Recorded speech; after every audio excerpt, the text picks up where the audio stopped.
నమస్తే welcome to our channel. ఇప్పటికే deputy speaker RRR కేసులో పీకల్ లోతుల్లో ఇరుక్కుపోయిన ఐపీఎస్ సునీల్ కుమార్ మరోసారి రెచ్చగొట్టే చర్యలు చేపడుతున్నారనే వాదన మొదలైంది. తాజాగా ఆయన తీసుకున్న నిర్ణయం చంద్రబాబు సర్కార్లో అసహనం పెంచేలా ఉందనే చర్చ జరుగుతోంది. ఎస్సీ వర్గీకరణపై సుప్రీంకోర్టు తీర్పు నేపథ్యంలో ఆంధ్రప్రదేశ్ కమిషన్ ఏర్పాటు చేసింది. దీంతో మాలల సంఘాలు ప్రభుత్వ తీరును నిరసిస్తూ ఓ కార్యక్రమం ఏర్పాటు చేసింది. ఈ కార్యక్రమానికి ఐపీఎస్ సునీల్ కుమార్ ముఖ్య అతిథిగా హాజరవడం ప్రభుత్వ వర్గాల్లో చర్చనీయాంశమైంది. ఈ సమావేశంలో మాలలకు నష్టం చేకూర్చేలా ప్రభుత్వం నిర్ణయం తీసుకుంటే ఎలాంటి కార్యాచరణ అనుసరించాలో ఈ సమావేశంలో నిర్ణయం తీసుకున్నారని తెలుస్తోంది. ఎస్సీ వర్గీకరణకు అనుకూలంగా ప్రభుత్వం నిర్ణయం ప్రకటిస్తే దానిని వ్యతిరేకించడం, రాష్ట్ర సర్కార్ని స్తంభింపజేయాలని తీర్మానించారు. ఇటు మాల ప్రజాప్రతినిధుల నివాసాలను ముట్టడించడం, ప్రభుత్వానికి వ్యతిరేకంగా నిర్ణయం తీసుకోవాలని డిమాండ్ చేయాలని ఈ సమావేశంలో తీర్మానించారు. అసెంబ్లీని ముట్టడించాలని,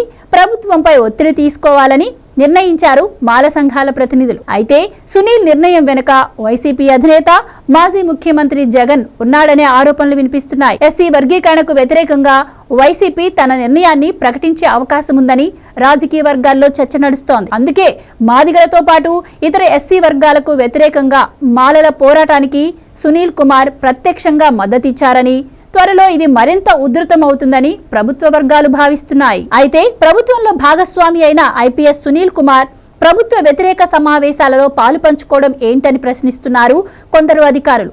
ఆయన తీరు ఏమాత్రం సమంజసంగా లేదని, ఇది ప్రభుత్వాన్ని ధిక్కరించటమేనని ఆరోపిస్తున్నారు. ఆయనపై తగిన చర్యలు తీసుకోవాలని డిమాండ్ చేస్తున్నారు. వైసీపీ సర్కార్ అధికారంలో ఉన్న సమయంలో సునీల్ కుమార్ ఇంటెలిజెన్స్ చీఫ్ గా వ్యవహరించారు. జగన్ ఇచ్చిన అధికారాలతో విచ్చలవిడిగా రెచ్చిపోయారనే ఆరోపణలు ఉన్నాయి. ముఖ్యంగా తనను జైల్లో తీవ్రంగా చితకబాదటం వెనుక ప్లాన్ అంతా సునీల్ కుమార్దే అని RRR ఆరోపిస్తున్నారు. ఈ ఘటనపై ఇప్పటికే కూటమి సర్కార్ కేసు నమోదు చేసి విచారణ చేపట్టింది. ఇటు సునీల్ కుమార్ ని సస్పెండ్ చేసింది. అంతేకాదు ఆయన ఓ మతానికి అనుకూలంగా ప్రచార వేదికల్లో పాల్గొన్నాడు. ఇవన్నీ ఆయనపై ప్రజల్లో వ్యతిరేకతను పెంచాయి. ఇక తాజాగా సునీల్ కుమార్ ఎస్సీ వర్గీకరణపై ప్రభుత్వ వ్యతిరేక కార్యకలాపాల్లో పాలు పంచుకోవడం వివాదాస్పదమవుతోంది. దీనిపై కూటమి సర్కార్ ఎలాంటి చర్యలు చేపడుతుందో చూడాలి.